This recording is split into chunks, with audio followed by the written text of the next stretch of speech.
اے نبی آپ کہہ دیجئے، کس سے کہنا ہے؟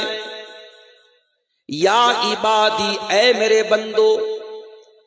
کون سے بندو؟ نماز پڑھنے والے، روزہ رکھنے والے، تہجد پڑھنے والے، قرآن پڑھنے والے، تقوی والے، پرہیزگار لوگ نہیں۔ قل یا عبادی الذین اسرفوا علی انفسہم، اے نبی آپ میرے ان بندوں سے کہہ دیجئے جو بہت بڑے بڑے پاپ کر کے، بہت بڑے بڑے گناہ کر کے اپنی جان پر ظلم کر چکے ہیں۔ یہ غور کیجئے گا اس لفظ کے اوپر۔ قل یا عبادی الذین اسرفوا علی انفسہم لا تقنطوا من رحمت اللہ، اے نبی آج آپ کو نمازیوں سے نہیں بولنا ہے، تہجد پڑھنے والوں سے آپ کو خطاب نہیں کرنا ہے، روزہ رکھنے والوں سے آپ کو خطاب نہیں کرنا ہے، اے نبی آج آپ کو ان لوگوں سے خطاب کرنا ہے، ان لوگوں سے بولنا ہے جو بہت بڑے بڑے گناہ کر چکے ہیں، بہت بڑے بڑے پاپ کر چکے ہیں۔ کوئی شراب کے نشے میں دھت ہے، کوئی زنا کر چکا ہے، کوئی حرام کاروبار کر چکا ہے، کوئی کسی غلط کام میں مبتلا ہے۔ اے دنیا کے پاپیو، اے دنیا کے گنہگارو، اے گناہ کر کر کے، پاپ کر کر کے، جنہوں نے اپنی جان کے اوپر انیائے کر رکھا ہے، جنہوں نے اپنی جان پر اتیاچار کر رکھا ہے، جنہوں نے اپنی جانوں پر ظلم کر کے رکھا ہے۔ اچھا اللہ نے ڈائریکٹ یوں کیوں نہیں بولا؟ اے نبی آپ گنہگاروں سے بول دیجیے۔ اللہ نے گنہگاروں کو بھی یہ حوصلہ دیا، اے گنہگارو تم جتنا بھی گناہ کر لو، تم اللہ کی بندگی سے باہر تو نہیں نکل سکتے۔ پاپ کرتے کرتے زمین تمہارے پاپوں سے بھر جائے، لیکن تم اس زمین کے کنارے سے باہر تو نہیں نکل سکتے، تمہیں گھوم پھر کر کے آنا تو اسی دھرتی پر ہے، اسی زمین پر ہے۔ اے میرے گنہگار بندو، سب کے بعد تم میرے بندے ہو، میں تمہیں اپنا بندہ مانتا ہوں۔ ہائے میرے رب تو کتنا کریم ہے، جو تیرے ساتھ شرک کر رہے تو ان کو بھی اپنا بندہ کہہ رہا ہے، جو تجھے گالیاں دے تو ان کو بھی اپنا بندہ کہہ رہا ہے، جو تیری دھرتی پر زنا کر رہے ہیں اے اللہ تو ان کو بھی اپنا بندہ کہہ رہا ہے۔ آج بیٹا باپ کی شان میں بدتمیزی کر دے، باپ بیٹے کو گھر سے نکال دیتا ہے، بیٹی ماں کے ساتھ زبان چلا دے، ماں بیٹی سے بات تک نہیں کرتی ہے۔ اے اللہ تو کتنا حلیم ہے، تو کتنا کریم ہے، اے اللہ تیری رحمتوں کا کوئی ٹھکانہ نہیں، تو گنہگاروں کو بھی اپنا بندہ کہہ رہا ہے۔ اے اللہ تیری محبت پر قربان جاؤں، تو بندہ کہہ کے مخاطب کر رہا ہے۔ قل یا عبادی الذین اسرفوا، اے میرے وہ بندو جنہوں نے گناہ کر کر کے اپنی جانوں کے اوپر ظلم کیا ہے۔ ایک نقطہ یہ بھی ملا، گناہ کر کے ہم دوسروں کا نقصان تو بعد میں کرتے ہیں، پہلے تو اپنا نقصان کرتے ہیں۔ او لوگو تم کبھی گناہ کر کے یہ نہ سوچنا ویلنٹائنز ڈے پر بہت سارے زنا ہوئے ہوں گے، بہت سارے ہوٹل کے کمرے آباد ہوئے ہوں گے، بہت سارے بدکاری کے کام ہوئے ہوں گے، وقتی طور پر چند منٹوں کے لیے، چند گھنٹوں کے لیے لوگوں کو مزہ آیا ہوگا، لیکن یاد رکھو میرے پیارے ساتھیو، گناہ کی نحوست انسان کے جسم کے اوپر بھی پڑتی ہے، انسان کی ذات پر بھی پڑتی ہے، انسان کے بال بچوں پر بھی گناہ کا اثر پڑتا ہے، انسان کی صحت پر بھی گناہ کا اثر پڑتا ہے، انسان کی سواری پر بھی گناہ کا اثر پڑتا ہے، انسان کی روزی روٹی پر بھی گناہ کا اثر پڑتا ہے۔ گناہ وقتی طور پہ آپ کو مزہ دے سکتا ہے، لیکن گناہ پرماننٹلی، دائمی طور پر گناہ نقصان ہی دے کر کے جائے گا۔ ہم جن کی اولاد ہیں آدم علیہ السلام، ذرا قرآن میں ان کا واقعہ اٹھا کے دیکھیے۔ آدم علیہ السلام کو اللہ تعالیٰ نے جنت میں رکھا، اور اللہ نے آدم اور حوا دونوں سے کہا کہ تمہیں جو کھانا ہے کھا لو، وَلَا تَقْرَبَا هَذِهِ الشَّجَرَةَ فَتَكُونَا مِنَ الظَّالِمِينَ، اے آدم اے حوا اس پیڑ کے قریب نہ جانا ورنہ تم ظالم بن جاؤ گے۔ آدم اور حوا ایسا تو نہیں کہ نادان تھے، نہ سمجھ تھے، جنت میں سب کچھ ان کو مل رہا تھا، بڑی آرام کی زندگی چل رہی تھی۔ شیطان کو پتا تھا بہت آسان تو نہیں آدم کو بہکانا، بہت آسان تو نہیں حوا کو بہکانا، لیکن شیطان کو یہ بھی پتا تھا کہ اللہ والوں کو اللہ کا نام لے کے جلدی بیوقوف بنایا جا سکتا ہے، دینداروں کو دین کے نام پہ آسانی سے بیوقوف بنایا جا سکتا ہے۔ اسی لیے شیطان آدم کے پاس آیا، حوا کے پاس آیا اور کہا کہ اے آدم، اے حوا، جس پیڑ کے قریب جانے سے تم کو اللہ نے منع کیا ہے وہ تو شجرۃ الخلد ہے، وہ تو امرت کا پیڑ ہے، اس کو کھا لو گے تو ہمیشہ ہمیش رہو گے۔ اچھا ایک بات ہے، آدم علیہ السلام کو شیطان نے جب بہکانے کی کوشش کی تو لالچ کیا دلایا کہ اے آدم ہمیشہ رہو گے۔ اس کا مطلب کہ انسان کو لائف میں کوئی چیز ملے اور وہ پرماننٹلی ملے، ہمیشہ ملے، یہ انسان کی نیچرل خواہش ہے، فطری خواہش ہے۔ آدم علیہ السلام کے اندر بھی یہ خواہش تھی اور شیطان کو پتا تھا کہ یہ جال میں پھینکوں گا تو آدم کو آسانی سے میں اپنے جال میں لے سکتا ہوں۔ کہا اے آدم، اے حوا، اس پیڑ کو تم کھا لو گے تو ہمیشہ ہمیش تم جنت میں رہو گے۔ وَقَاسَمَهُمَا إِنِّي لَكُمَا لَمِنَ النَّاصِحِينَ، اور شیطان نے جھوٹی قسم بھی کھائی، اللہ کی قسم کھا کے میں کہتا ہوں میں تمہاری بھلائی چاہتا ہوں، میں تمہارا خیر خواہ ہوں۔ جب شیطان نے قسم کھا لی تو ہمارے باپ آدم اور ہماری ماں حوا اس کے دھوکے میں آ گئے۔ فَدَلَّاهُمَا بِغُرُورٍ، شیطان نے دونوں کو اپنے شیشے میں اتار لیا، دونوں کو دھوکے میں ڈال دیا۔ فَلَمَّا ذَاقَا الشَّجَرَةَ بَدَتْ لَهُمَا سَوْآتُهُمَا، اور جیسے ہی دونوں نے اس پیڑ کے پھل کو چکھا فوراً دونوں کے بدن سے کپڑے اتر گئے، دونوں ننگے ہو گئے۔ دیکھو اللہ کی نافرمانی کا نتیجہ دیکھو۔ آدم علیہ السلام اللہ کے نبی ہیں، پہلے انسان ہیں، تمام انسانوں کے باپ ہیں، لیکن جب جس کام سے اللہ نے منع کیا تھا جیسے ہی انہوں نے وہ کام کیا، پہلا نتیجہ کیا نکلا؟ ان کے بدن کے کپڑے اتر گئے، دونوں ننگے ہو گئے۔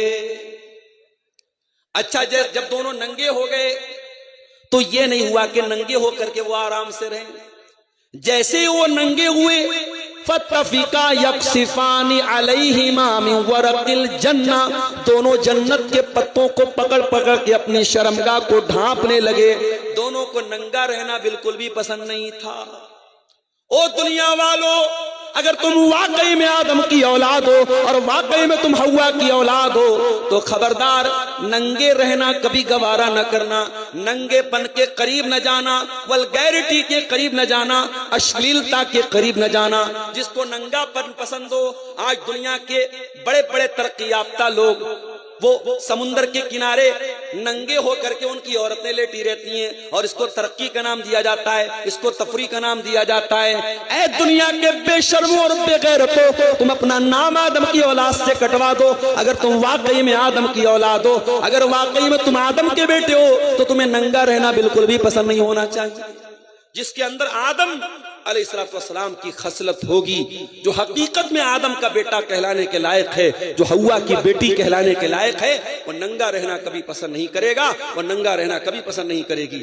دونوں اپنے بدن کو پتے سے ڈھانپنے لگے، اور جب دونوں کو احساس ہوا کہ شیطان نے تو ہم سے غلط کام کروا دیا، دونوں کو فوراً احساس ہوا اور دونوں نے اللہ کی بارگاہ میں ہاتھ اٹھایا اور بڑی پیاری دعا کی، ربنا ظلمنا انفسنا وان لم تغفر لنا وترحمنا لنکونن من الخاسرین۔ اے اللہ، ہم نے یہ جو غلطی کی ہے، اے اللہ ہم نے اپنی جان پر ظلم کیا ہے، ہم نے اپنے اوپر اتیاچار کیا ہے، اے اللہ ہم نے کسی اور کا کچھ نہیں بگاڑا، ہم نے تو اپنا بگاڑا ہے، ہم نے تو اپنے لیے گڈھا کھود لیا ہے۔ ربنا ظلمنا انفسنا، اے اللہ تیری نافرمانی کر کے ہم نے بہت بڑا ظلم اپنے اوپر کر لیا ہے۔ وَإِن لَمْ تَغْفِرْ لَنَا وَتَرْحَمْنَا، اور اے اللہ اگر تو نے نہیں بخشا اور تو نے رحم نہیں کیا، لَنَكُونَنَّ مِنَ الْخَاسِرِينَ، تو ہم سے زیادہ خسارہ اور نقصان اٹھانے والا کوئی نہیں ہوگا۔ تو پتہ یہ چلا کہ جب انسان گناہ کرتا ہے تو اپنی جان پر ظلم کرتا ہے، اپنے اوپر اتیاچار کرتا ہے۔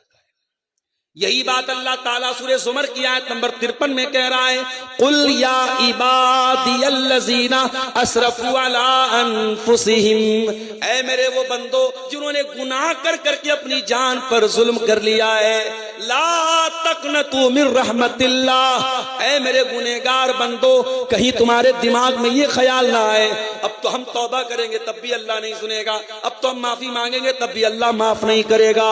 او میرے گنہگار بندو، ایک بار توبہ تو کر کے دیکھو، ایک بار معافی تو مانگ کے دیکھو۔ لا تقنطوا من رحمت اللہ، اللہ کی رحمت سے کبھی مایوس مت ہونا۔ ان اللہ یغفر الذنوب جمیعا، اللہ تعالیٰ کے یہاں اگر سچی توبہ کر کے جاؤ گے، اللہ کے یہاں کوئی پاپ بڑا نہیں ہے، کوئی گناہ بڑا نہیں ہے، بڑے سے بڑا گناہ اللہ کی رحمت سے بڑا نہیں ہے۔ اس سے سچی توبہ کرو گے، وہ تمہارے سمست پاپوں کو، تمام گناہوں کو معاف کر دے گا۔ انہ هو الغفور الرحیم، وہ بہت بخشنے والا، بہت رحم کرنے والا ہے۔ قرآن کی آیت دنیا کے ان تمام لوگوں کو ایک آسرا دلاتی ہے، امید دلاتی ہے، حوصلہ دیتی ہے، جو گناہ کر کر کے تھک گئے ہیں، جن کے پاپوں سے دھرتی بھر گئی ہے، جن کے پاپوں کا گھڑا بھر گیا ہے۔ قرآن کی آیت انہیں توبہ کرنے کی دعوت دیتی ہے، اور قرآن کی آیت یہ بھی بتاتی ہے کہ اے گنہگارو، تم گناہ کر کے اپنے اوپر ظلم کر رہے ہو، اپنے اوپر اتیاچار کر رہے ہو۔ اللہ کا ایک اور بندہ یونس علیہ السلام، جو اللہ کی اجازت کے بغیر اپنی بستی سے نکل گئے تھے، ان کو اللہ تعالی نے مچھلی کے پیٹ میں پہنچا دیا۔ وہ لوگوں کبھی تصور کرو مچھلی کا پیٹ کتنا بڑا رہا ہوگا، اور مچھلی کے پیٹ میں یونس علیہ السلام بالکل صحیح سلامت ہے۔ یہ بھی کرشمہ ہے اللہ تعالیٰ کا۔ اور قرآن یہ بھی کہتا ہے فلولا انہ کان من المسبحین للبث فی بطنہ، اگر یونس علیہ السلام نے توبہ نہ کی ہوتی، اگر اللہ تعالیٰ کی تسبیح بیان نہ کی ہوتی، تو قیامت تک مچھلی کے پیٹ میں ہی رہتے۔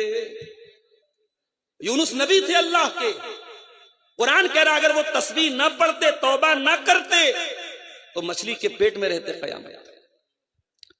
فنادا فی الظلمات، یونس علیہ السلام نے مچھلی کے پیٹ میں اللہ کو پکارا۔ میرے پیارے بھائیو، آج جھارکھنڈ کے بہت سارے علاقوں میں موبائل کا نیٹ ورک کام نہیں کرتا۔ میں اسی برہیٹ میں آتا تھا، مجھے یاد ہے آج سے 6-7 سال پہلے جب حقانی صاحب بحیات تھے، میں یہاں آتا تھا، اس وقت شاید جیو شروع ہو چکا، جیو کا نیٹ ورک نہیں کام کرتا تھا، صرف ایئرٹیل کام کرتا تھا یا BSNL کام کرتا تھا۔ اور آج بھی جھارکھنڈ کے بہت سارے علاقوں میں آپ چلے جائیں، نیٹ ورک کوریج نہیں ہے، پہاڑی علاقوں میں آپ چلے جائیں۔